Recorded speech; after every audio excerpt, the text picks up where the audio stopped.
There's little doubt that Colts wide receiver Adonai Mitchell has a plethora of talent. He showed it at Georgia and then Texas, and even a bit as a rookie.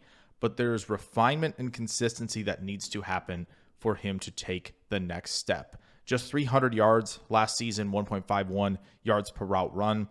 He did do his best on outbreaking routes in terms of yards per route run, but he had over 3 yards of average separation on in and out breaking routes, which I think is something important, and had 2.7 yards per route run against press. So some of the numbers look pretty good.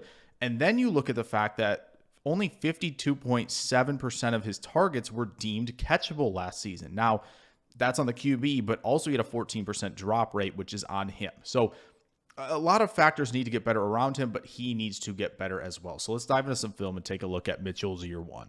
All right, guys, so here we go, taking a look at Mitchell's film, and there is so much to like from him, from a talent perspective, like we mentioned, right? So, and it starts with the release, all the footwork, the efficiency at the top, like all of that is so good. And here in the low red zone, right? Incredible work attacking to the outside with a really good jab step, work to stack, peek inside with your head and shoulders to sell it, and then that ability to maintain speed through the cut, the flexibility, right? All of that is really impressive.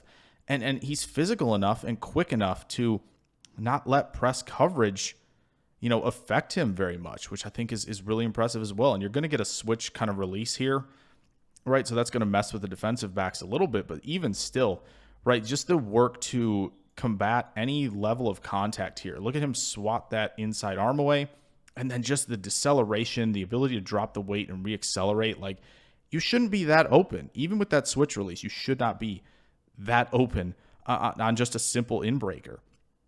And so the route tree is really good too, right? The ability to drop the weight, decelerate in an instant is so good. And then the ability to clear contact at the top, right? That's against a premier corner in Derek Stingley as well. Just the throw is off target.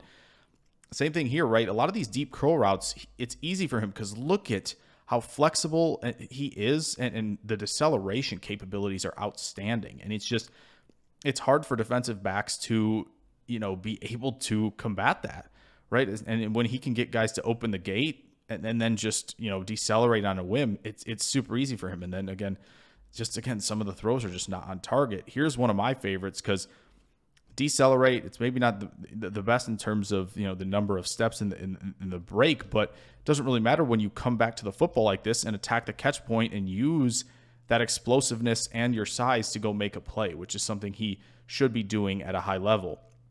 And same thing, staying on the kind of the vertical plane a little bit here. Look at that. Hip sink in the comeback route, the gobs of separation there, and then out of motion. A similar deal where it's, a comeback route and an easy pitch and catch because he is wide open. And when you get, on vertical routes, does a pretty good job, right? He's got some space to work with here against Derek Stingley, and the throw is just outside of his outstretched arms there. Here against Pittsburgh, a similar thing, that jab step, and then the ability to not only have that jab step, not to lose any of your speed, but to accelerate very quickly off that is so impressive. And then you get a rep like this where, again, just the long strides and the speed is good enough to win down the field, and then to track the football like that. The highs are so high with Mitchell's film. It's really impressive. And then when you get to stuff like in-breaking slant routes here, attack the outside shoulder, easy win, easy separation. Same thing here. Just clear contact and give yourself a ton of space because you can explode off that plant foot and just win on a lot of these routes. He just makes that look so easy. And here against Benford, clears contact from the inside arm to give yourself some space. Like, he's doing this against some really talented corners on top of it. So, and yeah, just the ability to swat away contact at the top of the stem is really good. Now, is that a miscommunication? Did he kind of cut that back to the line of scrimmage a bit too far? Perhaps, but gosh, the separation is just too good for the production not to be there. And again, this is a quick outbreaking route. Like, this isn't like a long developing play or anything. That separation on just a quick out like that is nuts. Truly nuts. Another one of my favorites right here against deep third right here. Just insane work through the through break transition there. It's hard to believe. Like, 2 steps and then we're cutting, and then get both feet in like that, gosh, just it is incredible to watch some of this from him. And again, the outbreakers, he can maintain speed on cuts like that, right? But he can also stay sharp at the top of breaks as well, like this one, right? Just a couple steps at the top, and we're reaccelerating down the line, giving your quarterback a ton of room to make the throw. And then a nice little pivot route here, which I think is just really fun to watch as well. Just, again, he can get you lots of buckets in the quick game and down the field. And then you look at, we've kind of mentioned some of his speed because of the vertical game, but he can outrun people on these drag routes and make noise after the catch with that type of speed as well. So, and a little bit of catch to attack transition here. Ball arrives, plant that foot in the ground, attack the space that's given to you to pick up a few extra yards. It is really there with him. It really is. And, some of this is the best, right? Sell fade, work to the post. The jab step's good. He's working around contact like that. That is so impressive. And then here working through contact at the top, not really losing any of his speed there. He's not getting bogged down at the top. And again, just the throw is out of reach where it should be a touchdown here, no question. So, and then same thing here from the slot. It's jab step, got the corner to be turned, got the safety to be turned around, and there's plenty of space for him to operate. Now, this is where the consistencies need to get better, right? And it kind of starts here. Don't, keep drifting and waiting for this ball to arrive, right? Go attack and win it in the air and make sure you're the one securing that, because that is a big play. And then here, similar thing against Green Bay, like that throw-by technique is tough to see, but he 100% does it, gears down perfectly. 1, 2, 3 yards of separation essentially, and we can't hang on to the football. And the same thing here, stutter go, and he's got good position.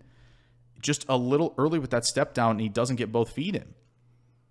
Like we got to make plays like that. And then again, another kind of stutter go where you stacked, you won. And this is actually a pretty good throw from Richardson. But again, in plays like this, where there's probably going to be a little bit of contact, we'd like to see him make a play on that one. And yes, this throws a little high at the top of the break when he comes out. He goes up and he can go up and get it, right? He has the leaping ability. Should be able to make this play. So the concentration and focus drops are kind of an issue. And then the ball security. He got a ball popped out in joint practices against Green Bay as well. So it's not something that's just kind of a one-off here, that fumble against Buffalo. That's something he must also take care of, right? You can't be giving the other team the football. And here he kind of slow plays this route. So I do think, separation doesn't always equal route running, right? You want to be in the where you need to be on time as well. And so maybe this throw gets up on him a little bit too much because he's not expecting it. But Richardson knows this needs to be a quick throw. So some of the timing in that I do think needs to get better as well. And then you kind of see him, lose a little bit of balance. Now I think this is pretty good from Brownlee, another rookie, where, he is a guy who will initiate plenty of contact, but I do think the balance at the top of these routes can get a little dicey right there. You can see him slip, and then you'll see it on this one, which again, some of the sharper cutters, this happens to Malik Neighbors. This was an issue in college as well, but it's something where you don't want to take yourself out of a play. So Adonai Mitchell, there's so much to like, right? He really can kind of run any route that you want him to do. So that's important. You see the separation, all of that. And maybe stable quarterback play Daniel Jones gives him a chance to break out this season. But again, it's just going to be about the consistency, right? It's going to be about not dropping the football, being where you need to be on time with the route, right? Finding space against zone coverage a little bit more, which we really didn't highlight because it wasn't that prevalent. So all of that, I think, has to get better for Mitchell to take a step, but the talent is certainly there. So if you guys enjoyed this video on Adonai Mitchell, if you did, throw a like down there, subscribe if you're new. Plenty more content on the way very, very soon, all week and beyond. I will catch you guys in the next video. Farewell.